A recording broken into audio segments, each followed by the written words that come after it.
Alright guys, तो solo levelling का new episode आ चुका है। आई होप आपने फर्स्ट एपिसोड देख लिया होगा, जो कि मैंने ऑलरेडी अपने चैनल के ऊपर डाल दिया है।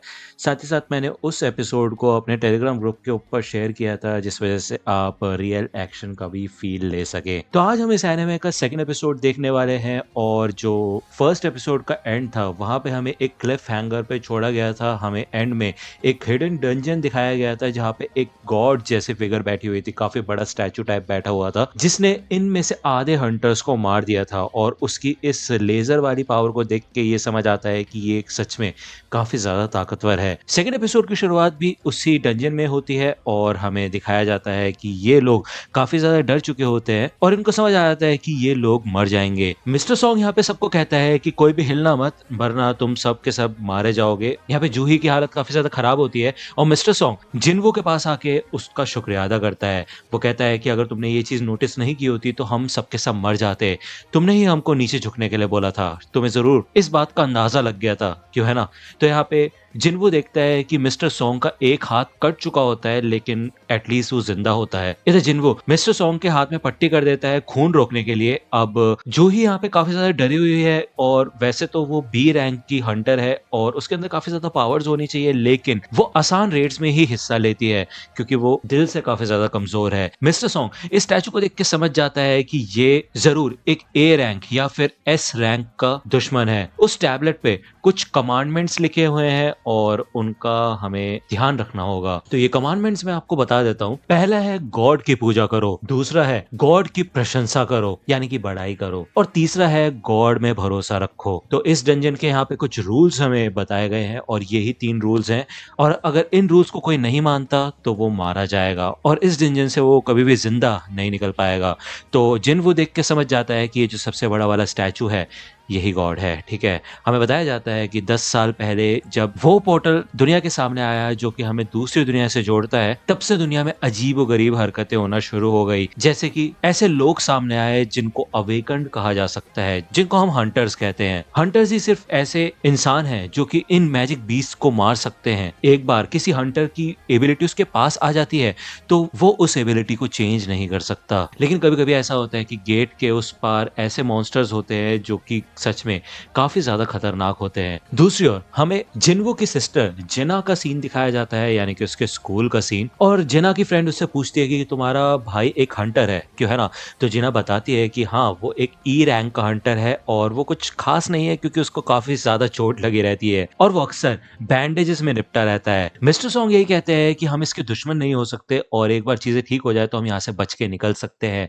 तभी इनमें से एक हंटर ये डिसाइड करता है कि वो यहाँ पे शांति से नहीं बैठेगा, क्योंकि उसको एक बड़ी ऑर्गेनाइजेशन से कॉन्ट्रैक्ट मिला है, तो वो यहाँ पे मरने वाला नहीं है। भले मिस्टर सॉन्ग उसे रुकने के लिए कहते हैं, लेकिन ये बंदा अपनी स्पीड पे काफी ज्यादा कॉन्फिडेंट होता है, और वो ये कहता है कि वो इतना तो तेज है कि वो दरवाजे तक पहुंच सकता है और यहाँ से बच के निकल सकता है। लेकिन उससे ज्यादा तेज ये गॉड होता है, और वो पलक झपकते ही भाई इस बंदे को पूरा जला के रख देता है। इस बंदे के बस पैर पैर बचे होते हैं। मिस्टर सॉन्ग और जिन्वो दोनों के दोनों समझ जाते हैं कि ये गॉड सच में सबसे ज्यादा ताकतवर है, और ये पलक झपकते इनको मार सकते हैं, बिल्कुल जैसे ये लोग चींटी के समान हो। लेकिन कुछ तो बात है कि अभी तक इस गॉड ने इन लोगों को नहीं मारा है, जबकि वो एक पल में ही इनको खत्म करके रख सकता है। ये उन मैजिक बीस्ट से काफी ज्यादा अलग है जो कि हमें वैसे देखने को मिलते हैं। तो जिन्वो को याद आता है कि उन इंस्ट्रक्शंस के बारे में, और वो पूछता है कि पहला कमांडमेंट क्या था। तो मिस्टर सॉन्ग बताता है कि पहला कमांडमेंट था कि गॉड की पूजा करनी है। तो जिन्वो इधर जब थोड़ा सा खड़ा होने का ट्राई करता है, तभी ये गॉड एकदम तैयार हो जाता है इसको जलाने के लिए, लेकिन तभी जिन्वो नीचे झुक जाता है एकदम से, और वो गॉड वहीं पे रुक जाता है।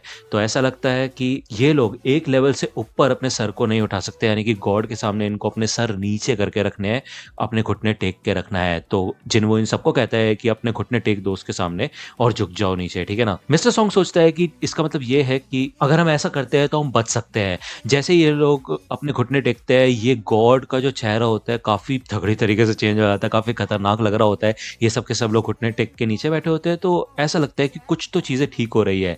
पार्क यहाँ पे उठ के खड़ा हो जाता है, और भाई मतलब गॉड के सामने इनकी हिम्मत कैसे हो रही है हिलने की भी। वैसे देखा जाए तो वो काफी ज्यादा ताकतवर है, ये लोग देख चुके हैं, लेकिन ऐसा लगता है कि इनके घुटने टेकने के बाद इनकी फर्स्ट रिक्वायरमेंट पूरी हो चुकी है और अब ये खड़े हो सकते हैं क्योंकि इन्होंने एक तरीके से वर्शिप कर दिया है गॉड को। उसके बाद ये गॉड उठ के खड़ा होने लग जाता है और आगे बढ़ने लग जाता है इनकी तरफ, ठीक है। इनको लगता है कि ये खेल खत्म हो गया था, लेकिन ये इनकी तरफ आगे बढ़ रहा होता है। तो दूसरे कमांडमेंट की अगर हम बात करें तो वो होता है गॉड की बड़ाई करना, गॉड को प्रेज़ करना। तो इनमें से एक हंटर आगे आता है और वो कहता है कि वो ट्रेडिशनल फ़ोक फ्लोर जानता है, उसे पता है कि एक गॉड को कैसे प्रेज़ किया जाता है। वो आगे आके नीचे बैठ जाता है और वो कहता है, हे गॉड, आप ही इस दुनिया के रूलर हो, और वो अपनी इस प्रेयर को पूरा करने लग जाता है। लेकिन ऐसा लगता है कि ये सही तरीका नहीं है गॉड को प्रेज़ करने का, और गॉड उसको भाई अपने पैरों से कुचल देता है। इसको देख के तो टाइटन्स की याद आ रही है, ठीक है। ये लोग सब के सब अलग होना शुरू हो जाते हैं और जिन्वू भी जूही को अपने साथ लेके भागने लग जाता है। पार्क यहाँ पे काफी ज्यादा डिप्रेस होता है और वो सोचता है कि उसकी फैमिली को वो पीछे छोड़ के आया है और वो इधर नहीं मर सकता। वो इनमें से एक स्टैचू के पास आके जब खड़ा होता है तो उस स्टैचू के हाथ में स्वॉर्ड होती है और वो पार्क को बिल्कुल बीच में से काट के रख देता है, ठीक है ना। तो भाई वो गॉड तो अलग ही खतरनाक बंदा है, लेकिन उसके अलावा ये जो बाकी स्टैचूज है ये भी सच में काफी ज्यादा खतरनाक है, ठीक है। जिन्वू यहाँ पे सोच रहा होता है कि भाई कैसे किया जाए प्रेज गॉड को, एक सही तरीका क्या हो सकता है गॉड को प्रेज करने का। अंत में ये है तो एक डीमन ही, क्यों, है ना। जिन्हों नोटिस करता है कि यहाँ पे जो चारों तरफ स्टैचूज होते हैं उनमें से कुछ स्टैचू के हाथ में हथियार होते हैं, जैसे कि स्वॉर्ड हो गया, एक्स हो गया, शील्ड हो गई, लेकिन कुछ स्टैचूज के हाथ में कुछ म्यूजिकल इंस्ट्रूमेंट्स होते हैं। तो जिन्वो इन सब के सब लोगों को मैजिकल इंस्ट्रूमेंट वाले स्टैचूज के पास जाके खड़े होने के लिए कहता है। और जब मिस्टर सॉन्ग इधर एक स्टैचू के पास आता है तो भाई ये इंस्ट्रूमेंट प्ले करने लग जाते हैं। तो ये लोग एक एक करके हर इंस्ट्रूमेंट वाले स्टैचू के नीचे जाके खड़े होते हैं। जब इधर जिन्वो जूही को लेके इस ड्रम वाले इंस्ट्रूमेंट स्टैचू के पास आता है तो ये प्ले नहीं करता और जिन्वो पलक झपकते समझ जाता है कि इन लोगों को अकेले अकेले खड़ा होना होगा, वरना ये प्ले नहीं होगा। तो जूही को इधर छोड़ के वो दूसरे स्टैचू की ओर भागना शुरू कर देता है और अब सिर्फ वो ही अकेला बचा होता है जो किसी स्टैचू के नीचे नहीं है, जिस वजह से गॉड उसकी तरफ बढ़ना शुरू कर देता है। यहाँ पे गॉड काफी ज्यादा फुर्तीला होता है और उससे बचने के चक्कर में इधर जिन्वू गलती से शील्ड वाले स्टैचू के पास आ जाता है जो कि उसके ऊपर हमला भी कर देता है। तब भी जिन्वू इधर हार नहीं मानता, वो आगे बढ़ता रहता है उस सिंगिंग स्टैचू के पास। जैसे वो उसके पास पहुंचता है वो स्टैचू सिंग करने लग जाती है, जिस वजह से गॉड यहाँ पे रुक जाता है। और यही तरीका था गॉड को प्रेस करने का।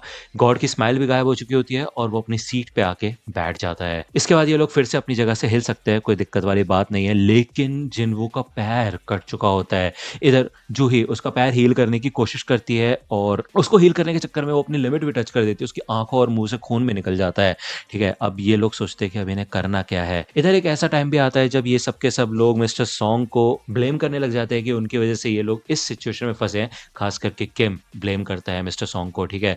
तो मिस्टर सॉन्ग यहाँ पे अपनी गलती भी मानता है। अब सिर्फ एक लास्ट कमांडमेंट बची होती है और तभी एक प्लेटफॉर्म टाइप बन जाता है इस पूरे रूम के बीच में, ठीक है ना, जिसको हम ऑल्टर भी कह सकते हैं। मिथोलॉजी में आखिर अक्सर देखा जाता है कि गॉड के लिए किसी को बलि चढ़ाना पड़ता है और यही होता है सैक्रिफाइस, ठीक है ना, यही इनको करना होगा। तो किम कहता है कि मिस्टर सॉन्ग की वजह से हम यहाँ पे फंसे हैं, तो इसी को यहाँ पे जाना चाहिए और एक रिस्पॉन्सिबिलिटी लेनी चाहिए इन सब के लिए। तो मिस्टर सॉन्ग इसके लिए कोई भी अपोज नहीं करता और वो आगे बढ़ता है इस प्लेटफॉर्म की ओर। जैसे वो इस घेरे के अंदर जाता है तो यहाँ पे एक फ्लेम जलने लग जाती है। जिन्वो मन में सोचता है कि क्या उसको एक लिविंग सैक्रिफाइस नहीं चाहिए, तो वो बाकी दो हंटर से मदद मांगता है खड़े होने के लिए, क्योंकि उसका एक पैर कट चुका है। वो कहता है कि प्लीज मेरे को उस ऑल्टर के पास लेके चलो। जब वो यहाँ पे इस ऑल्टर के अंदर आते हैं, यानी कि इस घेरे के अंदर आते हैं, तो दो और रोशनी जल उठती है। वो समझ जाता है कि इन सबको यहाँ पे मौजूद होना होगा इनकी आखिरी कमिटमेंट को पूरा करने के लिए। जिन्वो पूछता है कि मिस्टर सॉन्ग क्या हमें कोई बचाने के लिए आएगा, तो मिस्टर सॉन्ग कहता है कि आज 7 दिन हो गए इस डंजन को बने हुए, मेरे ख्याल से वो लोग कुछ ना कुछ तो करेंगे ही। 7 दिन बाद ये गेट पूरी तरह से ओपन हो जाएगा और डंजन ब्रेक हो जाएगा। अब यार डंजन ब्रेक होने का मतलब ये है कि सारे के सारे जो मैजिक बीस्ट हैं वो इंसानी दुनिया में प्रवेश कर जाएंगे और एक तरीके से आजाद हो जाएंगे। इसीलिए ये लोग रेड मिशन करते हैं जो कि एक टाइम लिमिट के अंदर करना होता है और जल्दी से बॉस को हरा के इस गेट के थ्रू बाहर आना होता है। अगर ये लोग समय पे इस जगह से बाहर नहीं निकले तो ये गॉड असली दुनिया में चला जाएगा और भाई क्या ही तबाही मचाएगा। दूसरी ओर हमें फिर से जिना का सीन दिखाया जाता है जो कि हॉस्पिटल में आती है अपनी मॉम से मिलने के लिए और सारा का सारा अपडेट देती है अपने मॉम को कि वो अपना नेशन वाइड एग्जाम देने वाली है और उसका भाई आज लेट है, ठीक है। भले उसकी मॉम यहाँ पे सो रही होती है और होश में नहीं होती कह सकते हैं हम। जिन्वो बाकी दो बंदों को भी साथ में बुला लेता है, यानी कि किम और जूही को, जिससे कि ये सारी की सारी फ्लेम्स जलने लगे। उसके बाद ही पता चलेगा कि इनका क्या होगा। जैसे ही ये सब के सब लोग इस घेरे के अंदर आते हैं तो एक और बाहर वाले घेरे में ब्लू कलर के फ्लेम्स जलने लग जाती है और गेट ओपन हो जाता है। पहले इनको लगता है कि ये एक साजिश है और इनमें से एक ब्लू फ्लेम बुझती है और ये सारे के सारे स्टैचूज़ इनकी ओर बढ़ना शुरू कर देते हैं। मतलब भाई बहुत खतरनाक सिचुएशन है ये, ठीक है ना? इनकी तरफ बढ़ना शुरू करते हैं। जिन्हों यहाँ पे समझने की कोशिश करता है कि क्या सीन है, क्या नहीं। वो जैसे ही इनमें से एक स्टैचू को देखता है तो वो स्टैचू रुकने लग जाते हैं। जिन्हों जल्दी से इन लोगों को कहता है कि सब के सब अपनी नज़रें इन स्टैचूज़ के ऊपर रखना, हमें बस इनको देखते रहना है। ये बिल्कुल उस गेम की तरह है जो हम बचपन में खेला करते थे। जब तक हम इस स्टैचू को देखते रहेंगे तब तक ये आगे नहीं बढ़ेंगे। और जिन्हों यहाँ पे काफ़ी कमाल का काम कर रहा है, भले उसकी इतनी वाट लग चुकी है, उसका पैर भी टूट चुका है अब, लेकिन उसका दिमाग चलना बंद नहीं हो रहा है, जो कि काफ़ी कमाल की बात है। ये हंटर लड़की यहाँ पे और झेल नहीं पाती है और इस सर्कल से बाहर निकल जाती है, जिसके बाद ऑरेंज वाली फ्लेम बुझ जाती है और गेट तो खुला ही होता है, तो वो यहाँ से बाहर निकल जाती है और ये गेट भी थोड़ा-सा बंद हो जाता है। जिन्हों नोटिस करता है कि ये ब्लू वाली जो फ्लेम्स है धीरे-धीरे करके अपने आप बुझ रही है, तो ये एक तरीके से टाइम लिमिट दिखा रही हैं, ठीक है? और ऑरेंज वाली फ्लेम लोगों को दिखा रही है। जैसे ही कोई बंदा इस सर्कल से बाहर जाता है तो ऑरेंज फ्लेम भी बुझ जाती है, ठीक है ना? लेकिन ये दरवाज़ा भी ज़रूर कोई ना कोई ट्रैप होगा, क्योंकि जो लास्ट कमांडमेंट है वो है भगवान पे भरोसा करना। तो कोई ना कोई तरीका है जिससे वो हमारी नियत को ऑब्ज़र्व करेगा, उसका पता लगाएगा, यानी कि गॉड, ठीक है? तो दूसरा बंदा भी यहाँ से भाग चुका होता है। सॉन्ग पूछता है कि हे जिन्हों, क्या तुम्हें कुछ समझ आ रहा है यहाँ पे चल क्या रहा है? तो जिन्हों कहता है कि बस हमें ऐसे ही रहना है और इन स्टैचूज़ को देखते रहना है। ये ब्लू फ्लेम एक टाइमर की तरह है। जब ये पूरी तरह से बंद हो जाएँगी, सारी की सारी ब्लू फ्लेम बुझ जाएँगी, तब हम आसानी से इस जगह से बाहर निकल सकते हैं। तो मिस्टर किम कहता है, ऐसा भी तो हो सकता है ना कि ये ब्लू फ्लेम बुझने के बाद हम हमेशा-हमेशा के लिए यहाँ पे बंद हो जाएँ।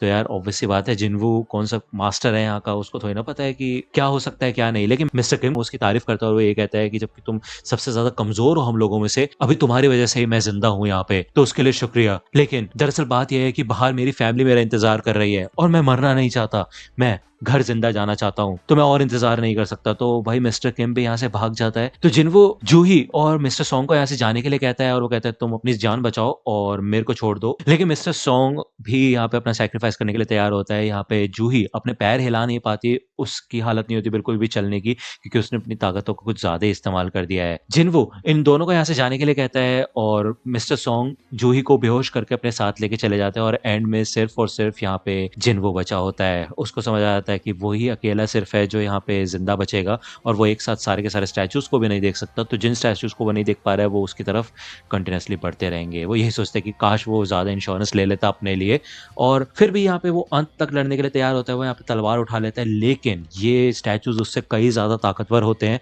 और उसको बहुत बुरी तरह से मारना शुरू करते हैं। उसका एक हाथ भी काट देते हैं और हाथ क्या, उसकी पूरी बॉडी की वाट लगा के रख देते हैं वो। लेकिन एंड तक जिन्हों इसी ऑल्टर के अंदर होता है, धीरे-धीरे करके ब्लू फ्लेम्स बुझ रही होती है और वो याद करता है कि कैसे मिस्टर किम ने कहा था कि वो मरना नहीं चाहते और वो यहाँ से जिंदा बच के जाना चाहते हैं। लेकिन भाई जिन्हों को कौन सा मरने का शौक है भाई, सब के सब लोग अब सिर्फ अपने बारे में सोचते हैं, अपने फायदे के बारे में सोचते हैं। उसकी भी फैमिली है, उसको भी जिंदा बच के घर जाना था, लेकिन वो भी तो यहाँ पे रुका हुआ है ना। लेकिन हमारा जिन्हों बेचारा यहाँ से बच के जा नहीं पाया, उसको ये सारे के सारे स्टैचूज मार मार के घायल कर देते, बहुत खून निकलता है उसके अंदर से और फाइनली वो इस टेबल के ऊपर आके गिरता है। उसको खत्म करने वाला होता है एक स्टैचू अपनी स्वॉर्ड से। जैसे उसके ऊपर ये स्वॉर्ड से अटैक होने वाला होता है, तभी जिन्हों कहते हैं कि काश उसको एक और मौका मिल जाता, वो भी जीना चाहता है, वो मरना नहीं चाहता। इस अटैक के तुरंत बाद ही लास्ट ब्लू फ्लेम भी बुझ जाती है और उसके सामने एक नोटिफिकेशन आता है जिसमें लिखा होता है कि ये एक सीक्रेट क्वेस्ट है कमजोर बंदे की बहादुरी देखने का। जिन्हों एक प्लेयर बनने के लिए क्वालिफाई हो चुका होता है और अब उसको एक्सेप्ट करना होता है कि वो एक प्लेयर के तौर पे खेलना चाहता है या नहीं। अगर वो नो चूज करेगा तो 0.02 सेकंड में उसका दिल धड़कना बंद हो जाएगा और वो मर जाएगा। तो क्या वो एक्सेप्ट करेगा? एंड में हमें दिखाया जाता है कि यस, वो एक्सेप्ट कर लेता है इस ऑफर को। वो एक प्लेयर के तौर पे खेलने के लिए तैयार हो जाता है और आई नो यहाँ पे काफ़ी बुरी तरह से टर्न ले रही हैं चीज़ें। हर एपिसोड के एंड में एक क्लिफ हैंगर देखने को मिल रहा है हमको, लेकिन मैं एक आपको हल्का फुल्का आइडिया दे सकता हूँ कि क्या हो रहा है यहाँ पे। मैंने एक एनिमे कवर की थी, I got a cheat skill in another world. उसमें भी ऐसा सही कुछ सीन था, ऐसी डिजिटल चीज़ें थी जैसे अभी इसको ऑप्शन देखने को मिला। वैसे ऐसा लगता है कि जिन्हों को भी इधर एक नया चांस मिलेगा जीने का, बट उसके पीछे भी काफ़ी सारी कंडीशंस होंगी। देख रहा हूँ मैं यहाँ पे काफ़ी दिमाग लगाना पड़ रहा है।